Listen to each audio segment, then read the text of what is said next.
Guys வணக்கம். கெத்து காட்டலாம் வாங்க. புது வருடத்துல நம்ம இன்னைக்கு ஜம்முன்னு உட்காந்துருக்கிறோம். ஒரு புது டாபிக்கோட பார்க்க போறோம். God bless you all abundantly. ஒரே ஒரு விஷயம் ஷேர் பண்ணிக்கணும். என்ன அப்படின்னா, ஒரு நியூ இயர் அப்படின்னு நம்ம கிராஸ் பண்ணி போறோம். இப்போ போகும்பொழுது நம்மளுடைய மனசு முழுக்க பாசிட்டிவிட்டி இருக்கணும். இதை தாண்டி எல்லாருக்கும் நம்ம விஷ் பண்ணணும் அப்படின்ட்டு நம்ம சர்ச் பண்ணி விஷ் பண்ணிட்டு இருக்கிறோம். பட் அதில் பார்த்தா ரொம்ப பேர் என்ன பண்ணிட்டு இருக்காங்கன்னா, பின்னோக்கி பார்த்துட்டு நான் இந்த தப்பு பண்ணியிருக்கேனா, அந்த தப்பு பண்ணியிருக்கேனா, சாரி கேட்கணுமா அப்படின்னு ஒரு கன்ஃபியூஸ்டு ஸ்டேட்டில் இருக்கிறத நான் பார்க்குறேன்.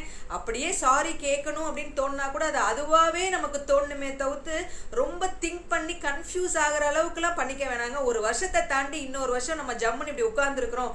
நான் உங்களை பார்க்குறேன், நீங்கள் என்னை பார்க்குறீங்க அப்படின்னா அது உங்களால் மட்டும்தான். ஸோ ஒவ்வொருத்தரும் ரொம்ப ஸ்ட்ராங்காக இருக்கிறோம், அவங்களோட வேலையில் ஒழுங்காக இருக்கிறோம். அப்படிங்கிறதுனால தான் ஒரு வருடத்தை கடந்து நம்ம வர்றோம். ஏன்னா இந்த வருடம் முழுக்க நம்ம தான் நம்மளோட ட்ராவல் பண்ணிட்டு இருக்கோம். இந்த வருடத்தை அப்படியே எடுத்துக்கோங்க, ஹாப்பியாக இருங்க.